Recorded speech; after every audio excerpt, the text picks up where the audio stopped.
Spotlight நேயர்களுக்கு வணக்கம். இப்ப நம்ம விமர்சனத்துல பார்க்க போற படம் வந்து அகண்டா தாண்டவம் 2. அதாவது ஒரு சின்ன தகவல் மட்டும் சொல்லிட்டு இந்த விமர்சனத்துக்குள்ள போகலாம். கருப்பு தான் எனக்கு பிடிச்ச கலர் அப்படின்னு ஒரு பாட்டு எல்லாத்துக்கும் ஞாபகம் இருக்கும். அந்த பாட்டு வந்து தேவா வந்து மியூசிக், அந்த படத்துக்கு வந்து சேரன் வந்து டைரக்டர். கருப்பு தான் எனக்கு பிடிச்ச கலரு, என் கண்ணு 2 ஒண்ணா மேய்க்கும் 1000 வாட்ஸ் பவர்ன்னு போட்டு எழுதி வச்சுட்டாரு யாரு? தேவா. வைரமுத்து அதுக்கு அப்புறம் தான் வாராரு. வந்த உடனே எங்க போடுங்கன்னோனே இந்த இத போட்டு காமிக்கிறாரு. அப்போ வைரமுத்து கருப்பு தான் எனக்கு பிடிச்ச கலர் ஓகே. கண்ணு 2 எண்ணம் வைக்கும் 1000 வாட்ஸ் பவர்ங்கிறதுல லாஜிக் இல்ல. இது வந்து பண்ணக்கூடாது. இது வைக்க முடியாது அப்படின்னு சொல்லிட்டாரு. உடனே சேரனுக்கு என்னாச்சு? இல்ல சார் எனக்கு அந்த வரி பிடிச்சிருக்க கண்டிப்பா வேணும்ன்றாரு. அதனால வைரமுத்து அப்ப நான் அந்த பாட்ட எழுதுறேன்னு போயிடுறாரு.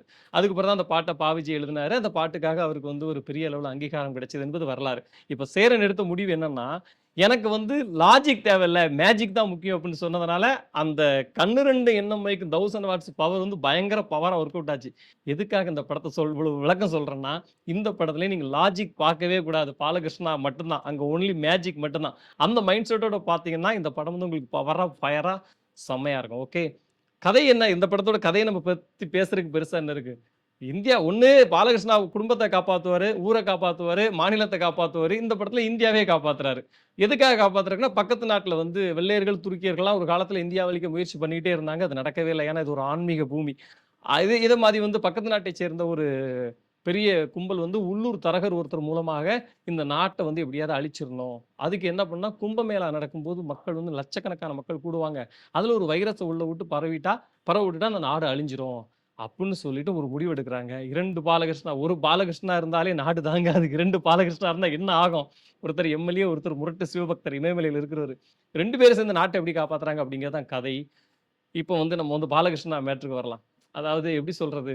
அந்த ஒரு பக்கம் நெருப்பு, ஒரு பக்கம் கடல். இந்த பஞ்சபூதங்கள் சேர்ந்து ஒருத்தனுக்குள்ள இறங்குனா அவன் என்னலாம் பண்ணுவானோ, அந்த மாரி மனிதர் கோர தாண்டவம் ஆடியிருக்கிறாரு. அடின்னா, ஒரு இப்டி வேல கையில வச்சு ஹெலிகாப்டர்லாம் தூக்கி சுத்துறாருங்க. ஆனா, நமக்கு வந்து ஒரு சில இடத்துல சிரிப்பு வந்தா கூட, இது பாலகிருஷ்ணாவால இது முடியும். அப்படின்ற மாரி நம்மளுக்கு தோணிக்கிட்டே இருக்கு. இப்ப ரஜினி வந்து 10 பேர அடிப்பாரு நம்ம ஒத்துப்போம்ல. நம்ம ரஜினியால முடியும் அப்படின்ட்டு. இவரு ஒரு 100 ரஜினிக்கு சமம்னு வைங்களேன். அதனால வந்து அடிச்சு துவம்சம் பண்ணிட்டே இருக்காரு.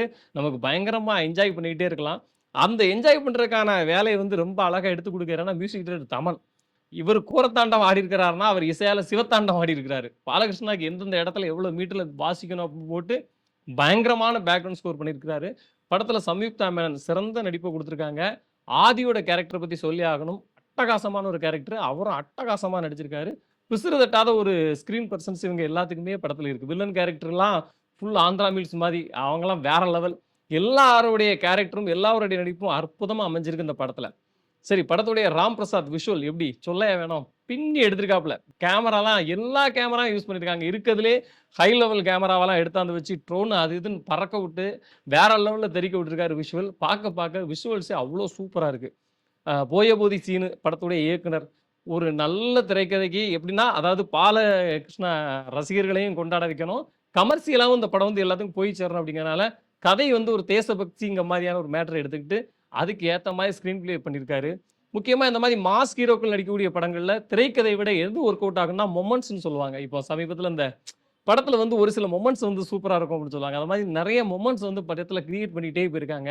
அந்த மொமெண்ட்ஸ் எல்லாமே படத்துல வேற லெவல்ல ஒர்க் அவுட் ஆயிருக்கு. அதனால நீங்க முன்னமே சொன்ன மாரி லாஜிக்க மறந்துட்டு, பாலையாவோட மேஜிக் தான் முக்கியம் அப்படின்னு போனீங்கன்னா, நிச்சயமாக உங்களுக்கு ஃபுல் மீல்ஸ் கிட்டும் என்பதை மகிழ்ச்சியோடு தெரிவித்துக் கொள்கிறோம். நன்றி, வணக்கம். இந்த வீடியோ உங்களுக்கு பிடிச்சிருந்தா லைக் பண்ணுங்க, கமெண்ட் பண்ணுங்க, ஷேர் பண்ணுங்க, சப்ஸ்கிரைப் பண்ணுங்க.